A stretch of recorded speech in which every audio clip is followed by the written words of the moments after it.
So I ended up watching the interview between Adin and Sneako, and I have to say, I was actually quite impressed. He was interviewing Sneako, and throughout that interview, he was telling Sneako that he got owned. I'm gonna be honest. I'm gonna be honest, Sneako. Sneako, he owns you. Just take your L. Listen, not in a debate. Sneako, he owns you. Listen, just listen. He brought out a whole gun, bro. He did, and he said, "Mags, dumbass." It was just funny. I don't know. I laughed. You saw how Adin was speaking in capital letters, like he was really trying to drill that in to Sneako's head. And Sneako, you know Sneako, man. Mags, clips and mags. Well, actually, it's a mag. That's what.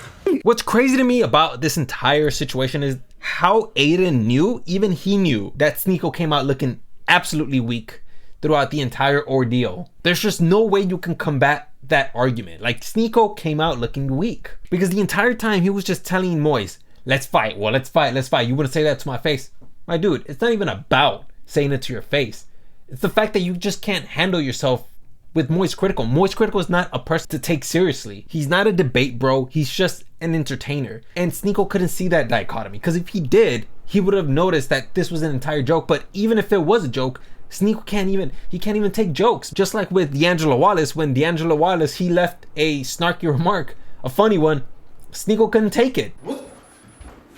What's up, bro? What's up? What's up? I'm not gonna lie, it's getting crazy on these YouTube streets. I don't want to say too many names, but my ops are moving crazy. He commented on my last video and got top comment saying he belongs to the streets. And I was getting mad. Not only at his braces and the fact that he looks like a TikTok Lil Tecca, not even just the fact that he dresses like Ellen, just his voice, his face. You just don't have clout, boy. You're done. Not to mention the fact that he also ends up making fun of him for the entire mental health issue that D'Angelo Wallace is experiencing. So sometimes I'm perfectly fine 99% of the time. There's just that 1% of me that... What is really making you that sad? Maybe I'm like belittling his mental... What's really that hard in your life? Tell me, say it. What is it? Is it just your own brain? It's a chemical imbalance. You know, it's your thoughts. Mean stuff on the internet makes me not want to get out of bed. Get the fuck over it, bro. Okay, I quickly just want to go ahead and just interject because I forgot to speak about this in the video. When it comes to depression, it's complex, all right? It's not just as simple as stating that he needs to get over, like Sneako here is implying. Whatever is priming the individual, perhaps not eating correctly, or maybe he just lost a loved one, who knows? It's very difficult to get out of depression, especially when you don't even understand what's causing it. Because somewhere in your life, there's a source of depression, and without correctly identifying it, you won't be able to move on. And simply telling a person to get over it is not an effective, and I repeat, not an effective solution when the statement itself provides no insight as to how to handle the low production of neurotransmitters.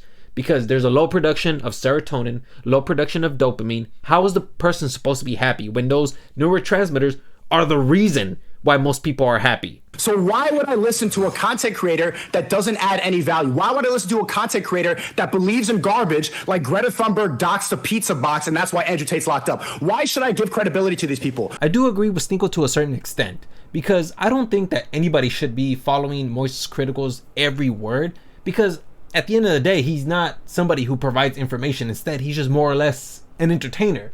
And that's what Moise Critikal is. If anybody's going to Moise Critikal's channel and searching for details on a certain case, I would highly advise against that. One thing that I do recommend is just going to the articles, to the actual source, and reading about them. Most articles take about like 3 minutes to read, if not 8. That is the most that I've ever seen an article take. But it shouldn't take more than 3 to 5 minutes on average. But in all honesty, I wouldn't even recommend going to Sneako's page either to get information, because his rhetoric is just riddled with inconsistencies in logic. At least when I go into Moise Critikal, I know that I'm just getting entertainment. I know I'm getting a roast.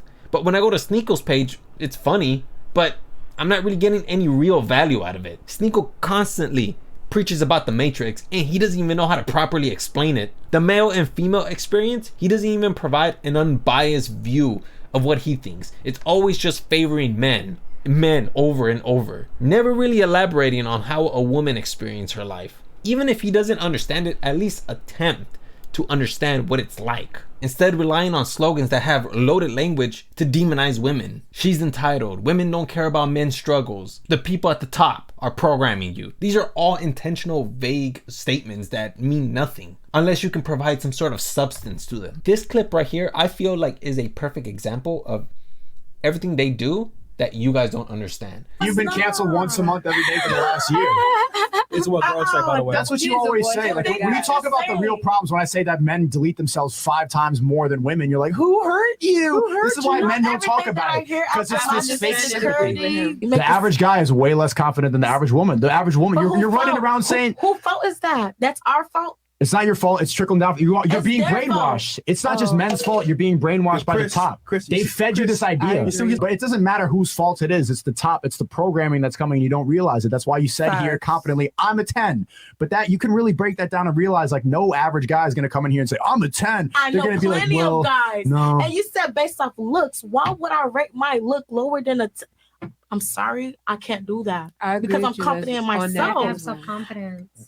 Y'all got different experiences. Y'all got confidence your own and realistic are two different things. No, I feel who's realistic to I'm though? not gonna do that to myself because I rate myself higher because it's gonna give me confidence in myself to do better and want more. You delude yourselves with confidence. When it comes to looks, men cannot when delude it comes themselves. to looks, like who's really you said looks though. You ain't saying nothing else about nothing else. But that's what women have to offer.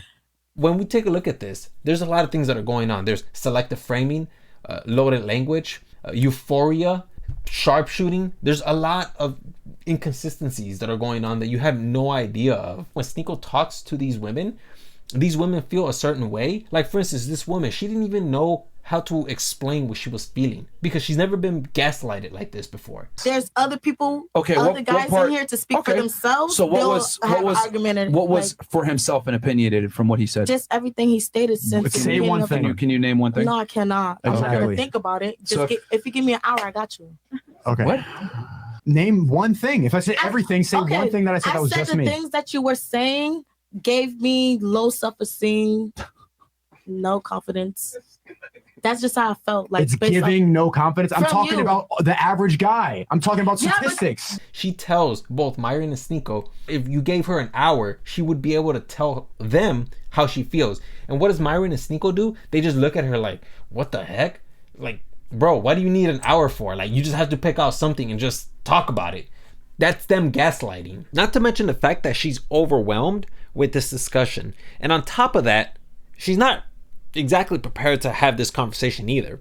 Myron and Sneako talk about this issue, this men and women issue, all the time. And these women aren't exactly well versed with the topic, considering the fact that this woman couldn't even combat Sneako's predatory arguments, loaded slogans, highly demoralizing tactics, euphoric inducing castigation. It's a lot of inconsistencies in his logic that just turn me off from watching them because I know I'm not getting any value out of it. Instead, they're just beating up on women's self-esteems. Like she said, it made her self-esteem drop. Like, that's a human you're talking to. Take those terms that I said earlier and just look them up, see the definition, and you'll see that you can just match up all those definitions with Sneako's rhetoric because he does this so much. He does it without fail. All right, let's go back to like the whole Adin Ross and Sneako interview.